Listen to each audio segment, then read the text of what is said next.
Hello friends, welcome back to my new vlog. उम्मीद करती हूँ आप सब लोग बहुत अच्छे से होंगे। तो अभी ये जो गर्मी इतनी दिनों से चल रही थी उसके बाद हमें थोड़ी-सी राहत मिली है क्योंकि मॉनसून का मौसम आ गया है। एंड मॉनसून में हम सबको पता है कितनी हरियाली, चारों तरफ ग्रीनरी देखने को मिलता है, टेम्परेचर एकदम डाउन हो जाता है और ठंडी-ठंडी हवाएँ चलने लगती हैं। सो ये मौसम तो मेरा फ़ेवरेट मौसम है। बट ना इस मौसम के साथ बहुत सारे चैलेंजेस भी आते हैं, स्पेशली किचन से रिलेटेड। तो चलिए आज मैं उन्हीं को डिस्कस करती हूँ। सो हम लेडीज़ को पता है कि किचन में किसी भी चीज़ को, किसी भी स्नैक्स को क्रिस्पी एंड टेस्टी बनाए रखना बहुत बड़ा चैलेंज होता है इस सीज़न में, क्योंकि एक सिलन आ जाती है हर चीज़ में। तो उसके लिए मैं क्या करती हूँ ना, ये जो सिलिका जेल होते हैं जो आमतौर पे ख़रीदने पे भी मिल जाता है, या फिर मैं हमेशा कभी कोई नई चीज़ खरीदती हूँ उसमें अगर ये पैकेट्स मिलते हैं ना, मैं इनको स्टोर कर देती हूँ। उन्हीं सिलिका जेल्स को मैं हमेशा इस तरह के स्नैक्स के जो डब्बे होते हैं ना, उनके देखिए ढक्कन में मैं इस तरह से लगा देती हूँ। और फिर आपके जितने भी स्नैक्स हैं वो सारे ऐसे क्रिस्पी और इतने फ्रेश रहते हैं, वो कभी ख़राब नहीं होंगे। क्योंकि हम सबको पता है कि सिलिका जेल जो होता है वो ऑक्सीजन ऑब्जर्वर होता है, वो ना नमी को खींच लेता है। और कहीं पे भी नमी अगर हो रही है जिसकी वजह से चीज़ें ख़राब हो रही हैं, वहाँ पे आप इस जेल का बहुत अच्छे से यूज़ कर सकते हैं। साथ ही साथ जो मसाले मेरे एक्स्ट्रा होते हैं, जो ख़राब होने के चांसेस होते हैं, उनको तो मैं फ्रिज में या फ्रीज़र में अकॉर्डिंग टू कितने पैकेट्स हैं और कितने दिनों के लिए मुझे रखना है, उस हिसाब से मैं स्टोर करती हूँ। और जो भी ग्रॉसरी एक्स्ट्रा आ जाती है ना मेरे पास, जैसे दालें हैं, सूजी है, ये कुछ चीज़ें ऐसी हैं जिनमें बहुत जल्दी कीड़ा लग जाता है नमी की वजह से, उनको भी मैं हमेशा फ्रीज़र में या फ्रिज में स्टोर कर लेती हूँ।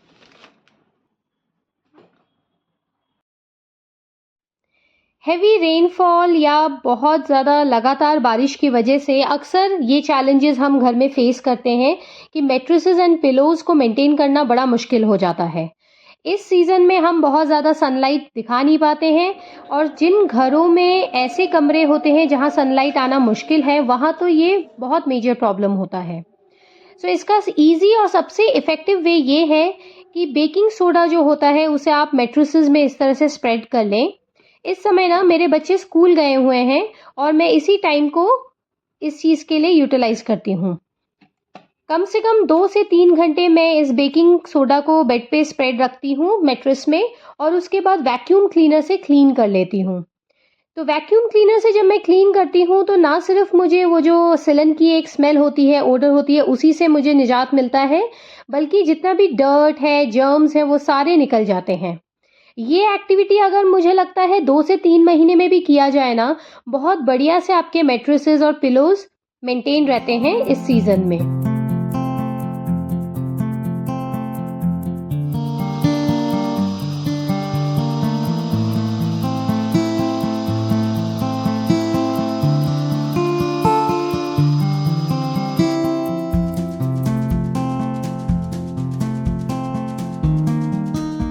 घर को क्लीन एंड ओडर फ्री रखने में बेकिंग सोडा के तो अनगिनत यूजेस हैं, जिनमें से एक मैंने अभी अभी आपके साथ शेयर भी किया। ये वाला जो दूसरा शेयर मैं कर रही हूँ, ये मैं अपने पहले एक व्लॉग में ऑलरेडी शेयर कर चुकी हूँ, लेकिन फिर भी मैं अपने न्यू सब्सक्राइबर्स के लिए अभी फिर से शेयर करती हूँ कि जब रेनी सीजन में आपके शू रैक्स में से स्मेल आने लग जाता है, तब इस तरह से कांच के बॉटल में ना मैं बेकिंग सोडा लेकर उसके लिड में कुछ होल्स बना के मैं हमेशा अपने शू रैक्स में रखती हूँ। शू रैक में जो एक सिलन की स्मेल, शूज़ की स्मेल होती है गीलेपन की वजह से, वो सब चली जाती है। सीज़न अप्रोप्रिएट शूज़ पहनना बहुत ज़रूरी है। तो मैं अपने सारे रबर्स एंड प्लास्टिक्स के जितने भी क्रॉक्स एंड शूज़, सैंडल्स हैं, उनको मैं हैंडी कर देती हूँ, सामने रख देती हूँ, जिससे कि बच्चे उन्हीं को यूज़ करें। बाहर जाएँ तो उसी को पहन के जाएँ। जिससे कि अगर वो गीले हो जाते हैं या मडी हो जाते हैं तो उनको क्लीन करना और ड्राई करना ईजी हो जाए।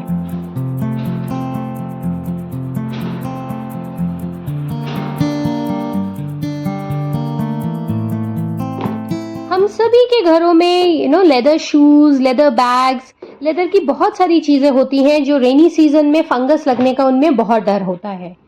तो इनके लिए मैं हमेशा ऐसे करती हूँ, सीजन स्टार्ट होने से पहले ही ना उनको क्लीन करके एक कॉटन पैड में ज़रा सा आप सरसों का तेल लें, हार्डली 1 या 2 ड्रॉप आपको सरसों का तेल लेना है और उस कॉटन पैड को मैं अच्छे से शूज़ में इस तरह से लगा देती हूँ। एक पतला सा लेयर लगाना है। सो ये तो क्योंकि मेरे पास इस समय लेदर शूज़ हैं इसलिए मैं आपको वो करके दिखा रही हूँ। अदरवाइज़ अगर आपके पास लेदर पर्स हैं, वॉलेट्स हैं जिनको आप यूज़ करते हैं, आप उसमें भी यही चीज़ करके देख सकते हैं। सो अगर मस्टर्ड ऑयल का एक लेयर आप लगा देते हैं ना, तो उससे ना सिर्फ उनमें अच्छी सी एक चमक आ जाएगी, बल्कि अगर आपको शू बाइट की प्रॉब्लम है या फिर आपका जो लेदर है वो बहुत स्टिफ है, वो भी हल्का सा सॉफ्ट हो जाता है। और उसके बाद आप इसे अच्छे से पैक करके रख दीजिए। ये पूरे 3-4 महीने के लिए भी अगर आप इसे नहीं खोलेंगे इनको, फिर भी आपके शूज़, बैग्स बहुत अच्छे से मेंटेन रहते हैं और उनमें बिल्कुल भी फंगस नहीं लगता है।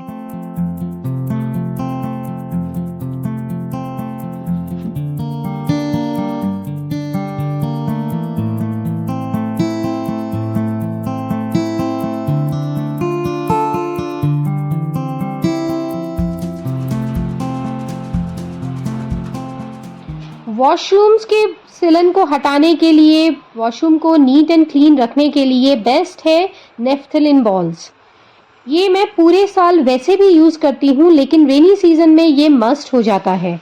मैं इन्हें मैजिक बॉल्स भी बोलती हूँ, क्योंकि सिर्फ एक नेफ्थलीन बॉल्स डालने से ही आपके बाथरूम में एकदम फ्रेशनेस आ जाती है। आपको बहुत ज़्यादा अलग कुछ करने की ज़रूरत नहीं पड़ती है। ये जितने भी मेन होल्स होते हैं, यहाँ से जर्म्स आने के या सिलन की स्मेल आने के सबसे ज़्यादा चांसेस होते हैं मॉनसून सीज़न में।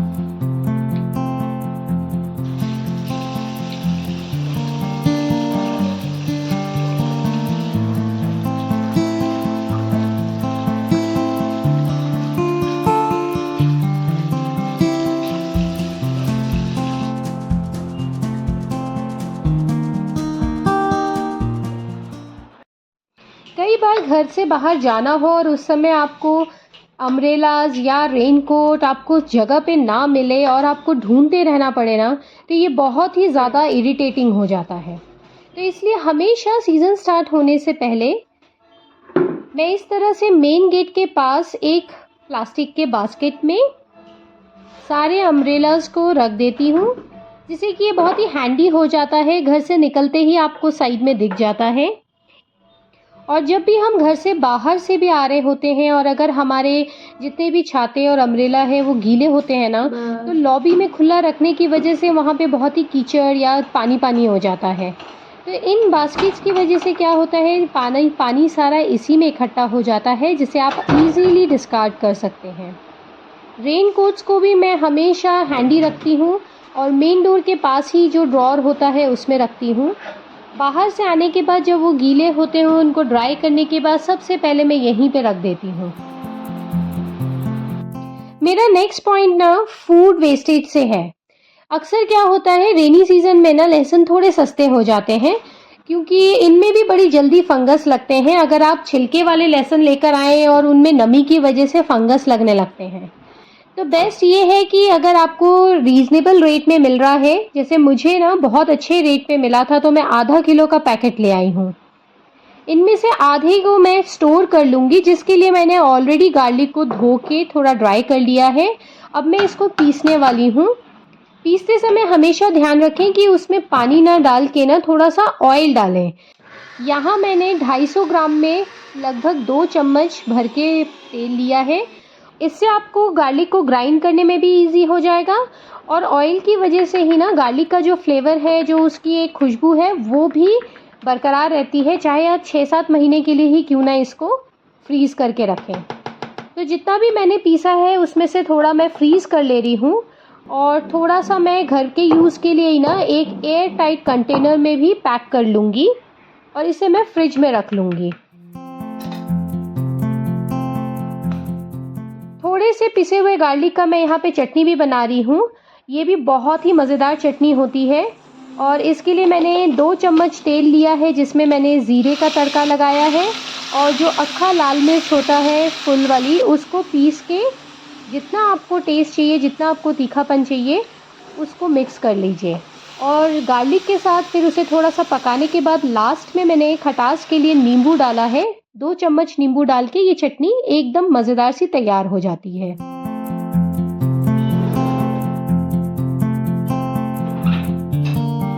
नॉन स्टॉप बारिश की वजह से, ड्रिज़लिंग की वजह से हमें खिड़की दरवाजे तो बंद रखने ही पड़ते हैं, नहीं तो बूंदें पूरे घर के अंदर आ जाती हैं और घर भी गंदा होता है। लेकिन जब भी मुझे ऐसा लगता है मौसम खुल गया है, उस दिन मैं ज़रूर खिड़की दरवाजे पूरे खोल के रखती हूँ। और आज का दिन वही है। इतना अच्छा सुहावना मौसम हो रखा था, इतनी अच्छी ठंडी-ठंडी हवा चल रही है और हल्की-हल्की सी धूप निकल आई है। तो मैंने ना सेंटेड कैंडल भी जला लिया है, जिससे घर के अंदर की जितनी भी सिलन है वो भी स्मेल निकल जाए और जो हवा चल रही है उसके वजह से घर इतना फ्रेश फील हो रहा है और बड़ी अच्छी सी फीलिंग आ रही है, बड़ी पॉजिटिव सी फीलिंग आ जाती है।